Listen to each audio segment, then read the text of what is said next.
ইদারা vote দিছেন? কিসে দিলেন? উপরালার ইচ্ছা কে জিতবো আমি তো জানি না। আচ্ছা, ভোট দিছেন, সুন্দরভাবে ভোট দিছেন। সুন্দরভাবে গণভোটে ভোট দিছেন? জি গণভোট কি দিছেন? হ্যাঁ না হ্যাঁ না একটা ভোট আছে না, এটা কিসে দিছেন? সমস্যা নাই, বলেন কিসে ভোট দিছেন? আপনার ভোট দেওয়া হচ্ছে আপনার একজন নাগরিক অধিকার, এটা আপনি দিতেই পারেন যে কোনো একজনকে। কাকে দিলেন? ধানের শীষে দিচ্ছেন নাকি মোমবাতিতে নাকি দেয়ালগড়িতে? মোমবাতিতে দিচ্ছেন। আচ্ছা, তো আপনার কি মনে হয় যে এই সেন্টারে কে পাস করবে? এখন কি বলবো বাবা, ভোট দিচ্ছেন?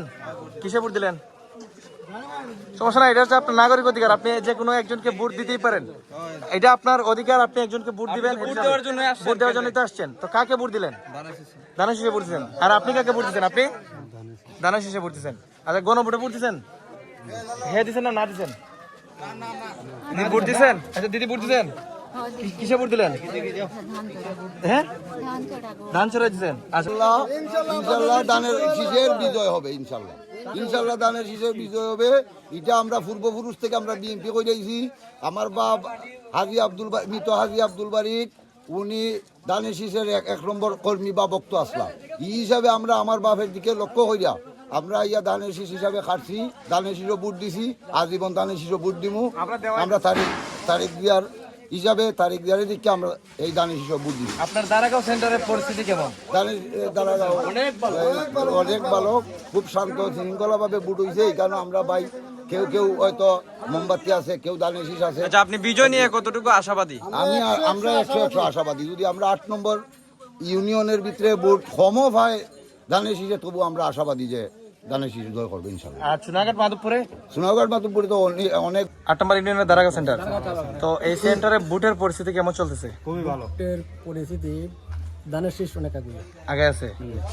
এমনি কি সুষ্ঠুভাবে নির্বাচন হচ্ছে নাকি কোনো বানচাল হচ্ছে? না না, কোনো বাঁচাল নাই, একদম সুষ্ঠুভাবে নির্বাচন। আপনারা জয় নিয়ে কতটুকু আশাবাদী আছেন? 100-র মাঝে 99%। 99% আছেন। আর অন্যান্য যে প্রার্থী আছে, মনে করেন মোমবাতি, আপনার দেয়ালগড়ি, আরো বিভিন্ন প্রতীক আছে, ওনারা কেমন ভোট পাচ্ছে এখানে? মোমবাতির কিছু ভোট আছে, তবে অন্যান্য প্রার্থীর কোনো ভোট নেই।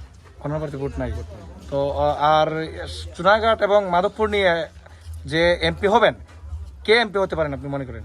আমরা তো 100 ভোট পাইব, ফয়সাল সাহেব তো ব্যক্তি হিসাবে অনেক ভালো।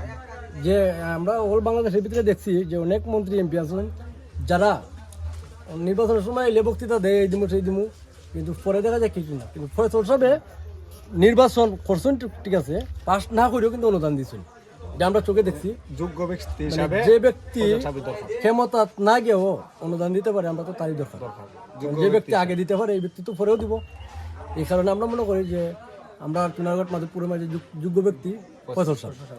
এই কারণে আমরা সবাই মিলে ফয়সাল সাহেবের বিপুল ভোটে পাস করাইতাম। ওনার মূল প্রতিদ্বন্দ্বী হিসাবে কাকে দেখছেন আপনারা? মূল প্রতিদ্বন্দ্বী তাহিরি হুজুর। আপনারা কি মনে করেন তাহিরি হুজুর কি ওই ওনাকে টপকিয়ে পাস করার সম্ভাবনা আছে? এটা সম্ভব নয়। চুনারঘাট মাধবপুরের মানুষ চায় যোগ্য ব্যক্তি, ফয়সাল সাহেব ওই যোগ্য ব্যক্তি হিসাবে রাস্তাঘাট, এমনকি কম্বল বিতরণ, বিভিন্ন ধরনের অনুদান, এই সময় ইফতারি বিতরণ, টাইম এমপি না ওইও যখন করছুন, আমরা ওই হিসাবে তাকে স্মরণ করানো লাগে। আর আমরা পূর্বপুরুষ থেকে আমরা বিএনপি করি, এই হিসাবে আমরা বিএনপি যখন লাগে তাই যোগ্য ব্যক্তি হিসাব এখানে স্থানীয় নয়, এই হিসাবে আমরা এই ফয়সাল সাহেবের বাচ্চা নিছি। চুনারঘাট মাধবপুর হিসাবে যোগ্য ব্যক্তি হিসাবে প্রার্থী মিলে তৈরি ফয়সাল সাহেব, তো ওনার ছাড়া তো ওনাকে ভোট দেওয়ার সম্ভবই আসে না। আরেকটা বিষয়, যেমন আমরা চুনারঘাট, আমরা যে পূর্বাঞ্চল, আমরা এই পূর্বাঞ্চলের ভিতরে যে 2-3টা ওয়ার্ড আছে, আমরা এটা গ্যারান্টি দিতে পারি, যেহেতু আমরা এই 3টে ওয়ার্ডও আমরা গেছি। অথচ আমরা ইটার মাঝে তো আমরা ভোটও দিছি, আর বাকি 2টাতে আমরা গেছি, দেখছি পরিস্থিতি, যে কারণে এই 3টার আমরা গ্যারান্টি দিতে পারি যে 100-র মাঝে 100। আর বাকি যেগুলো মাধবপুর এই সাইডে আমরা হয়তো বলতে পারবো না, কারণ এই দিকে তো আমরা গেছি না, কারণ নিজের চোখে না দিকে তো কিছু বলা সম্ভব না। ধন্যবাদ। ইনশাল্লাহ ফয়সাল সাহেব বিজয় করবো, আমরা আশাবাদী।